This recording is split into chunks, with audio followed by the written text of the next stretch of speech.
E-sport. I see the place where I was born, and now I sit in for it.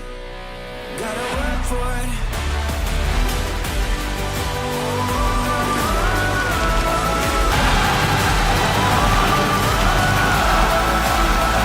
Esports are the best team in Europe.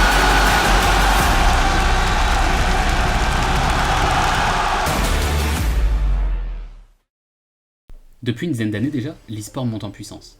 De rêves irréalisables il y a quelques décennies à une réalité de plus en plus acceptée, il est désormais possible de gagner sa vie en jouant aux jeux vidéo. C'est toute une économie qui s'est créée autour, avec les organisateurs de tournois, les organismes et équipes compétitives, etc., etc. Ce phénomène prend de plus en plus d'ampleur, si bien que certains parlent même d'un âge d'or de l'e-sport. Pourtant, du côté des animés, cette montée en puissance ne s'est pas vraiment fait ressentir. On a eu ces dernières années beaucoup d'animés liés aux jeux vidéo, que ce soit des isekai se déroulant à l'intérieur du jeu, comme Sword Art Online et ses descendants, des slice of life suivant la vie des joueurs comme Gamers ou Netoge, ou encore bien sûr les animés qui adaptent directement des jeux vidéo. On sait aussi évidemment que l'industrie n'hésite pas à créer de nombreux animés de sport, comme IQ ou Kuroko no Basket par exemple, qui sont très populaires. Il y a donc des animés de sport et des animés de jeux vidéo, mais assez bizarrement, aucun animé japonais à ma connaissance n'a lié les deux thèmes pour créer un animé sur l'e-sport. Pour trouver le seul représentant du genre ayant une certaine popularité, il faut se diriger vers la Chine. Et c'est donc ce qu'on va faire dans cette vidéo pour vous parler de l'anime en question, du nom de King's Avatar. Bon du coup, King's Avatar, aussi appelé 全职高手 comme on vient de le dire, c'est un anime chinois, et c'est même sûrement le plus connu. Adaptant un light novel, il est sorti en 2017, et sa deuxième saison vient juste de finir il y a quelques semaines.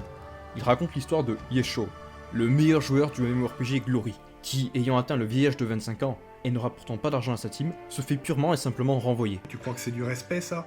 Tu crois que c'est du respect, mon garçon? Il décide donc d'aller travailler dans un netcafé, et de se créer un compte sur le nouveau serveur qui vient juste d'ouvrir pour repartir de zéro, dans l'objectif de retourner par lui-même en ligue professionnelle. Alors, me revoilà assez vite. Bon, du coup vous avez normalement déjà compris que si on en parle, c'est parce que son thème est très original. Si vous écrivez anime e-sport sur Google, vous tomberez directement sur King's Avatar. Mais on ne le répétera jamais assez, originalité et qualité sont deux facteurs très différents. Donc est-ce que King's Avatar c'est bien? Ben on va voir ça tout de suite.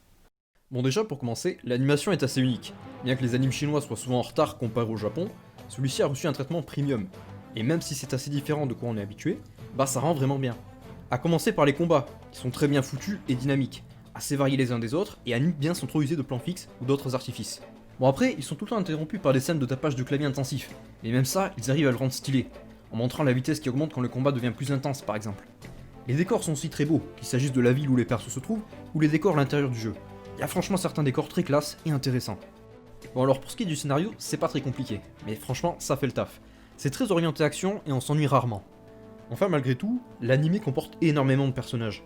Et malgré cela, les protagonistes principaux sont assez intéressants pour qu'on s'attache à eux et qu'on ait envie de les voir gagner. Leurs interactions sont d'ailleurs en général assez drôles. Après, ils sont pas développés très en profondeur, et c'est vraiment pas l'objectif de l'anime. Mais du coup, c'est quoi cet objectif exactement Nico? Ben comme on l'a dit, normalement son but c'est d'être un animé sur l'e-sport. Et c'est à la fois sa plus grande force et sa plus grande faiblesse. Pour commencer, il faut rappeler qu'on suit des joueurs pros, et donc il est vraiment important qu'on arrive à croire en tant que spectateur qu'ils sont vraiment forts. Et ça, l'anime arrive vraiment bien à nous le faire ressentir. Bien sûr, ça passe par des concepts basiques, comme le nombre d'actions par minute, qu'on appelle aussi APM, mais on nous explique aussi quelques combos difficiles qui font la différence, comme le Vanishing Step, qui consiste à frapper en se repositionnant toujours dans l'angle mort de son adversaire. Certains autres se démarquent de par leur capacité à faire des stratégies efficaces, et enfin, comme certains d'entre vous le savent sûrement, ce qui peut faire la différence à haut niveau, c'est bien sûr la connaissance. Et ça aussi, c'est très bien retranscrit, avec le personnage principal qui tire sa force notamment de sa passion pour le jeu, qui l'a fait rechercher pendant des centaines d'heures les moindres petits détails pendant les 10 années qu'il a passé à jouer. Et en vrai, c'est sympathique de voir ce joueur passionné par le jeu lutter contre des gigantesques organismes qui sont là pour faire du business.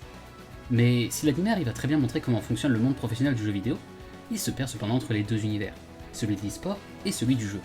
Vous allez sûrement me dire que les deux sont évidemment liés, mais au final, ils sont bien distincts. Une grosse partie de l'anime, ça consiste à voir Yesho rencontrer et recruter des nouveaux membres, monter son niveau, battre des donjons dans des temps records, éclater des noobs, etc. Je suis un samouraï, j'y vais, hein, donc vous allez voir.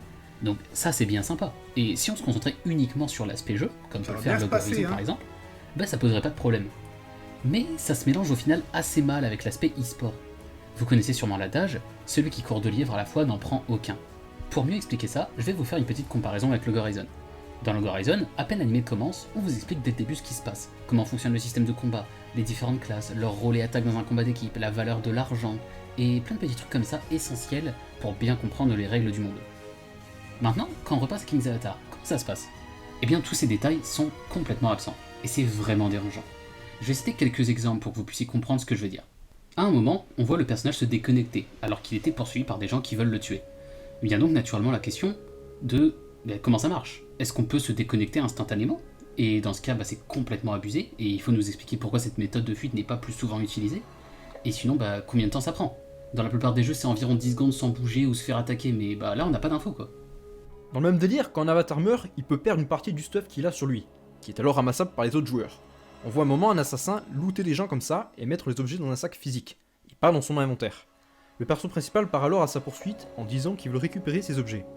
Mais dans ce cas, ça marche comment? Parce que s'ils sont dans son inventaire, ils ne sont plus récupérables, car seuls les items équipés peuvent être droppés. Et donc si c'est pas le cas, c'est qu'il y a un système qui oblige à attendre un certain temps avant de pouvoir mettre les objets volés dans son inventaire. Peut-être que genre pendant 1 heure les objets ne peuvent pas être mis dans son inventaire, pour permettre aux gens qui les ont perdus de les récupérer. Et si oui, pareil, combien de temps ça prend? Ça peut vous sembler être des petits détails, mais c'est en fait très important, parce que le perso principal qu'on nous vend comme un grand stratège, c'est bien gentil, mais si nous-mêmes on comprend pas le fonctionnement du jeu, on peut pas juger par nous-mêmes. Et du coup les décisions du perso peuvent sembler incohérentes. Et ça vient du fait qu'au lieu de se concentrer sur le jeu, l'anime veuille aussi se concentrer sur l'e-sport. Donc parlons-en. Déjà choisir un MMORPG pour aborder l'e-sport, c'est un choix assez étrange. Je sais pas ce qu'ils ont en Chine, mais pour ce qui est du monde dans sa globalité, les jeux e-sport sont généralement des jeux qui ne nécessitent pas de farmer son compte au préalable, et qui se concentrent plus sur le talent pur. League of Legends, Counter-Strike, Starcraft, FIFA, Smash Bros. Dans tous ces jeux, les joueurs partent à armes égales au début du match, et c'est le talent qui compte. Donc bon, déjà ce choix d'un MMO est bizarre par rapport à la scène e-sport qu'on connaît. Mais il est aussi étrange scénaristiquement pour parler d'e-sport, puisqu'on se retrouve à passer plus de temps à voir nos personnages farmer, qu'à vraiment s'entraîner ou participer à des compétitions. Ce type n'est pas un athlète, vous allez le comprendre, ce type n'est pas un athlète. Comme Nicolas dit, c'est bien sympa de voir le héros exploser tout le monde, faire des recours en donjon, ou farmer des matériaux. Et ça, c'est si c'était un animé qui tourne autour du jeu. Parce que ça n'apporte rien au côté e-sport en fait. Du coup, au final, à vouloir traiter les deux sujets, ni l'un ni l'autre ne sont particulièrement intéressants. Mais heureusement, les OAV et le film sont là pour nous montrer que malgré tout, King's Avatar peut briller quand il se met vraiment à se focus sur la compétition. Parce qu'on n'en a pas parlé plus tôt, mais en plus des 2 saisons, il existe 3 OAV qui se déroulent entre la saison 1 et 2, et un film préquel qui raconte comment le personnage principal est entré en ligue professionnelle et a créé sa propre team. Que ce soit le film ou les OAV, ils montrent parfaitement le potentiel que King's Avatar peut avoir à l'avenir. L'aspect de compétition, les embrouilles au sein d'une team quand un joueur fait une erreur, l'organisation des tournois, etc. Tout ce qu'on attend d'un animé sur l'e-sport en fait est présent. Et au final, ça en est que plus triste parce qu'on sait que l'animé va éventuellement arriver à ce niveau-là un jour. Mais pour l'instant, on en est encore à farmer pour monter de niveau quoi. Maintenant, il faut qu'on aborde un point important auquel on pense pas forcément, mais qui au final se retrouvait très dérangeant pendant le visionnage. Il s'agit des noms chinois. Je vais m'expliquer. Dans King's Avatar, il y a beaucoup de persos, chacun avec un nom et un pseudo, parfois plusieurs pseudos même. Ils font souvent partie d'une guilde, elles-mêmes faisant partie d'une plus grosse structure. Exemple, la guilde Herb Garden est une guilde de la team e-sport Tiny Herb. De plus, ça c'est peut-être un problème de traducteur, mais si certains noms sont donnés par leur prononciation, comme le personnage principal Yeshuo par exemple, les pseudos dans le jeu sont donnés avec la traduction des kanji. Par exemple, l'ancien compte du héros, qui se prononce quelque chose comme Yeshuo, est traduit par Wanotonleaf. Donc quand on met tout ça ensemble, on n'y comprend plus rien. Même en prenant des notes pendant le visionnage, on s'est retrouvé plusieurs fois à chercher sur le wiki qui était tel ou tel personnage. Et ça, c'est une des raisons qui fait que les animes chinois ne s'exportent pas bien à l'étranger. Comment tu veux parler d'un animé à tes potes quand t'es incapable de prononcer ni le titre, ni le nom du personnage principal? C'est d'ailleurs aussi un problème auquel font face les japonais avec leurs titres de light novel. Par exemple, Sword Art Online, là c'est bien, c'est simple, court, efficace. Par contre, Yusha ni Nareda Kato le wa Shibu Shibu Shushoku Ketsushimashita, Il est lourd celui-là. là tout de suite c'est plus compliqué à marketer quoi. Mais bref, revenons à King's Avatar parce qu'on a pas mal dérivé là. Pour conclure, King's Avatar c'est au final pour l'instant assez similaire à d'autres animés tournant autour du jeu vidéo, avec le personnage principal qui est complètement cheaté et vient détruire des noobs. Je me suis beaucoup attardé sur les points négatifs, mais c'est aussi parce que j'en attends beaucoup de sa part, et qu'il est bien meilleur que la plupart des autres animés Power Fantasy classiques. Pour l'instant, il n'a pas encore réussi à complètement se servir de sa force qui est le thème de l'e-sport. Du moins, pas dans les saisons officielles. Mais vu ce qu'il a montré dans les OAV et le film, il a clairement un gros potentiel pour le futur. Donc j'en attends vraiment beaucoup de sa saison 3 qui devrait enfin concrétiser ça.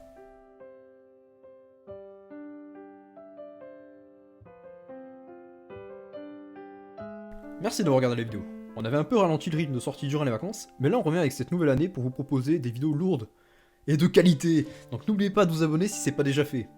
Comme toujours, vous retrouvez nos comptes Twitter en description. N'hésitez pas à nous follow et à venir nous en parler là-bas. Et n'oubliez pas les amis, Il faut se poser des questions. La Chine arrive.